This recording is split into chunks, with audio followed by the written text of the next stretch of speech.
Assalamualaikum warahmatullahi wabarakatuh. Bismillahirrahmanirrahim. Allahumma sholli ala sayyidina Muhammad wa ala ali sayyidina Muhammad. Anak-anak sekalian, alhamdulillah kita bertemu kembali di pembelajaran bahasa Sunda di tahun ajaran 2021-2022. Walaupun masih dalam kondisi pandemi dan kita masih pelaksanaan pembelajarannya secara daring, namun mudah-mudahan Mister mengharapkan kepada kalian khususnya di kelas 6 ini belajarnya lebih giat lagi ya, belajarnya lebih selektif lagi tentunya ya. Jadi walaupun kita masih pembelajaran secara daring, secara online, tapi semangatnya harus tetap ditingkatkan ya. Karena kalian harus sudah siap-siap untuk melaksanakan ujian sekolah nanti di kelas 6 ya. Jadi berikan yang terbaik untuk sekolah kita bersama ya. Baik, untuk hari ini di pertama kali kita pembelajaran bahasa Sunda di kelas 6, mari kita awali dulu dengan membaca bismillah bersama-sama. Bismillahirrahmanirrahim. Untuk selanjutnya anak-anak sekalian, untuk bahasa Sunda khususnya ya di kelas 6 itu biasanya pasti nanti apalagi di semester kedua itu banyak sekali sedikit terganggu gitu ya pembelajarannya, karena kita harus fokus ke materi pembelajaran yang lain, yang eksak, yang matematika, IPA, yang kayak gitu aja nanti yang lebih diutamakan. Tapi bukan berarti bahasa Sunda tidak utama ya, tidak penting.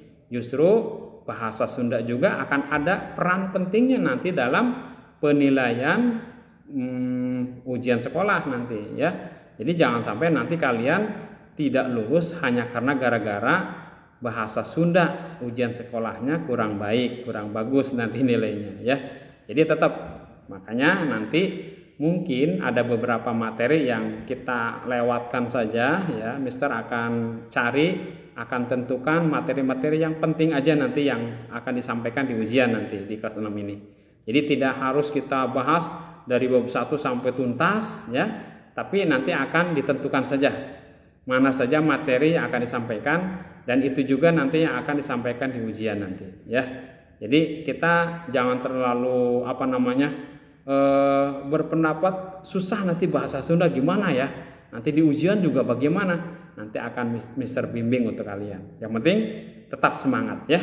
Baik, untuk hari ini kita akan belajar di bab pertama saja dulu, berkaitan dengan jenis-jenis karangan ya. Baik, sebelum kita ke buku paket, mungkin buku paket juga sudah pada ada ya di rumah ya.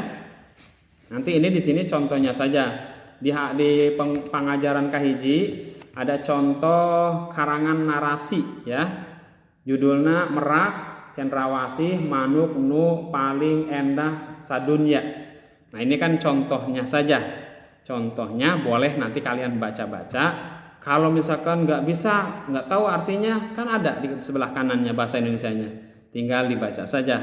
Boleh nanti kalian pelajari di rumah. Tapi untuk hari ini, Mister akan menyampaikan berkaitan dengan pemahaman kita tentang jenis-jenis karangannya. Di antaranya tadi karangan narasinya nanti akan kita bahas. Baik, coba sekarang siapkan dulu buku paketnya, buku tulisnya saja. Dicatat dulu ya. Judulnya jenis-jenis karangan. Tulis. Jenis-jenis karangan. Bahasa Sunda kan gitu ya. Jenis jadi jenis. Tulis nomor 1 di bawahnya kahiji narasi. Tulis. Jadi karangan narasi. Tulis langsung aja narasi. 2 deskripsi. Deskripsi. 3 argumentasi. Nuka opat fiksi, pakai F, fiksi ya. Jadi ini yang akan nanti kita bahas satu persatu. Karangan narasi, deskripsi, argumentasi, narasi atau fiksi ya. Narasi, deskripsi, argumentasi, fiksi. Nah, yang akan kita bahas di pertemuan ini tentang karangan narasi atau naratif ya. Baik. Sudah ditulis, sekarang di baris di bawahnya. Tulis karangan narasi nyaeta, tulis. Karangan narasi nyaeta karangan bebas anu eusina,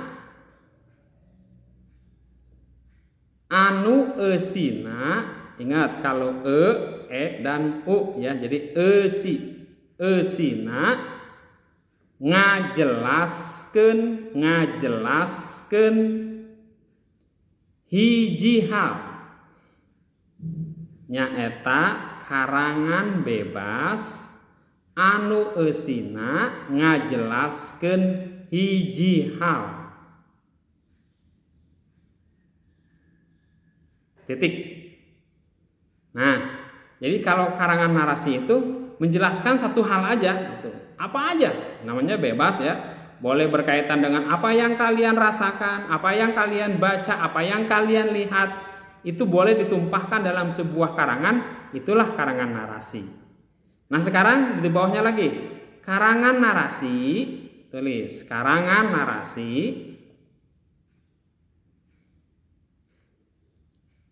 ditingali dina eusina, karangan narasi ditingali dina eusina aya 2 titik 2 garis barunya 1 kahiji fakta 2 fiktif. Fakta fiktif. Fakta apa fiktif? Nah, gitu ya. Jadi kalau dilihat dari isinya, karangan narasi itu ada 2. Ada karangan narasi yang isinya fakta, artinya segala sesuatu yang dia rasakan, dia alami, dia lihat, diungkapkan dalam sebuah karangan. Itu namanya karangan narasi yang isinya fakta. Contoh di sini karangannya yang ada di buku, yang merak cendrawasih manuk anu paling endah sadunya. Itu berarti hasil penelitian, hasil dia lihat si pengarang ini. Ditulis dalam sebuah tulisan. Jadi pengetahuan buat kita. Itu narasi tapi isinya fakta. Ada yang fiktif. Apa yang fiktif? Berarti tidak fakta. Banyak yang mengandung unsur yang memang tidak di luar akal gitu. Di antaranya contohnya dongeng. Nah, dongeng termasuk karangan narasi yang bersifat fiktif, bukan fakta ya. Jadi ada fakta, ada fiktif. Nah, itu dilihat dari isinya. Baik, nanti kita akan lebih jelaskan lagi satu persatu, dan juga ini karangan narasi belum tuntas ya. Tapi silahkan kalian boleh mempelajari contohnya di buku paket.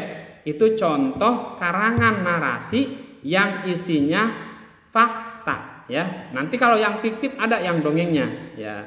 Satu persatu saja nanti. Baik. Mungkin ini aja dulu ya untuk kesempatan kali ini. Di awal kita pertemuan di pembelajaran bahasa Sunda, walaupun sedikit mudah-mudahan bisa dipahami dan kalian bisa ada catatannya saja dulu ya. Yang nanti di pertemuannya akan datang, kalau nanti kita nge-zoom bersama, boleh kalian ada temuan-temuan yang kurang dipahami bisa ditanyakan langsung ke Mister ya. Untuk kesempatan kali ini kita batasin dulu waktunya sampai di sini dulu. Mudah-mudahan bisa dipahami sama kalian ya. Jadi kalau kurang paham sekali lagi nanti kita akan belajar bersama. Mari kita tutup dengan baca hamdalah bersama-sama. Alhamdulillahirabbil alamin. Assalamualaikum warahmatullahi wabarakatuh.